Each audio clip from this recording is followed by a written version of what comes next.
Hi guys, कैसे हो आप लोग। जैसे कि मैंने वादा किया था कि मैं बहुत ही जल्दी एक व्लॉग लाऊंगा इश्यूज़ के बारे में, तो आज हम इश्यूज़ के बारे में बात करेंगे।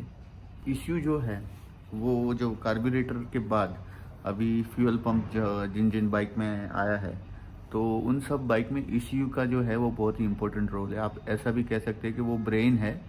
सो अगर पूरी प्रोसेस को हम लोग समझे तो सबसे पहले जो है एयर फिल्टर से हवा जो है वो आती है एंड फ्यूल पंप से फ्यूल आता है।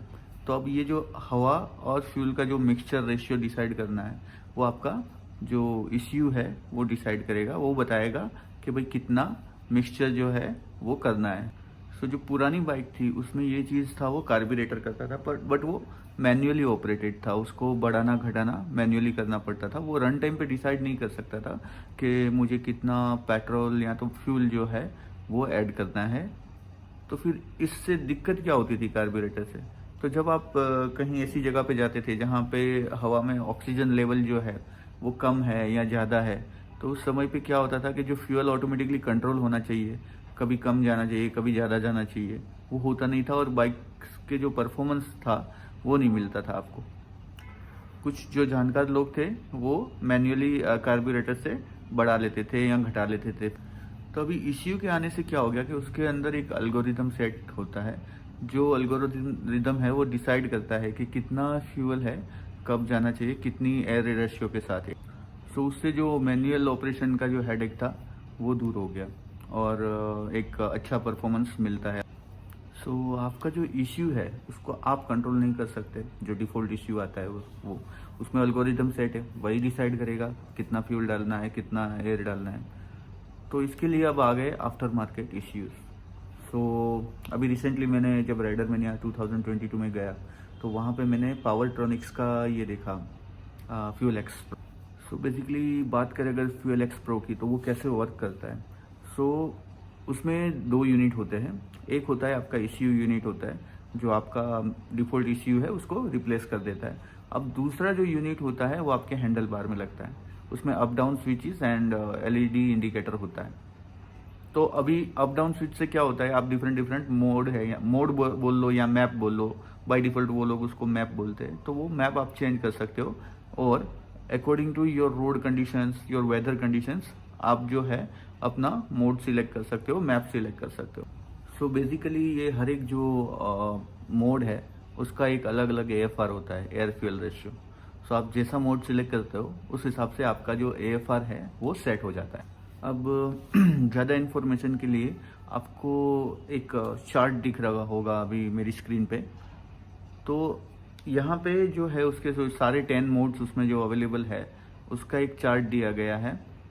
और इसमें अगर आप देखेंगे तो जो मोड 3 है वो मोड 3 वो डिफ़ॉल्ट आपका जो बाइक का इश्यू होता है वो स्टॉक इश्यू का अल्गोरिदम है। और 1 एंड 2 है उसमें फ्यूल रेशियो जो है वो फ्यूल कम होता है, एयर ज़्यादा होती है। तो ये मोड मोस्टली आप जब माउंटेन राइड करते हो जहाँ पे हवा पतली होती है, ऑक्सीजन लेवल कम होता है, उस टाइम पे काम आएगा। बाकी के जो सारे मोड्स हैं उसमें स्लोली स्लोली जो आपका फ्यूल का रेशियो है वो बढ़ता जाता है।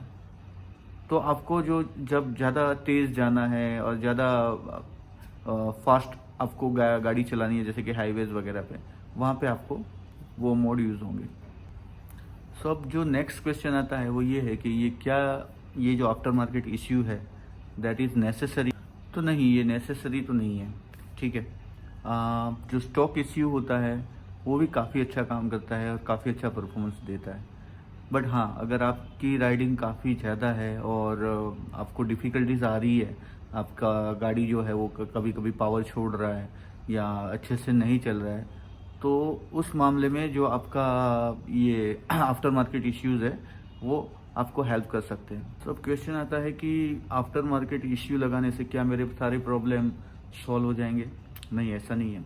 आपको इन्फॉर्मेशन होना ज़रूरी है, आपको अंडरस्टैंडिंग होना ज़रूरी है कंडीशंस की, रोड कंडीशंस की और वहाँ की हवा की कंडीशंस की, राइट। अगर आप माउंटेन में जा रहे हो और अगर आपने मोड लगाया हुआ है 10, तो ऑब्वियसली आपका फ्यूल ज़्यादा जा रहा है, एयर कम जा रहा है, ऑलरेडी उसमें ऑक्सीजन कम है, आपका परफॉर्मेंस और ख़राब हो जाएगा। सो आपको एक अंडरस्टैंडिंग होनी चाहिए सारे के सारे मोड्स की कि कौन सी जगह पे मुझे ये फ्यूल बढ़ाना है और कौन सी जगह पे मुझे फ्यूल घटाना है। सो ये सारा डिपेंड करता है आपकी अंडरस्टैंडिंग पे। सो अब मैं आशा रखता हूँ कि आप सब समझ चुके हैं कि ईसीयू का क्या रोल है, आफ्टर मार्केट ईसीयू जो है उसके क्या क्या एडवांटेजेस है और कैसे वो डिसएडवांटेजेस साबित हो सकता है अगर आपको प्रॉपर इन्फॉर्मेशन नहीं है उसके बारे में।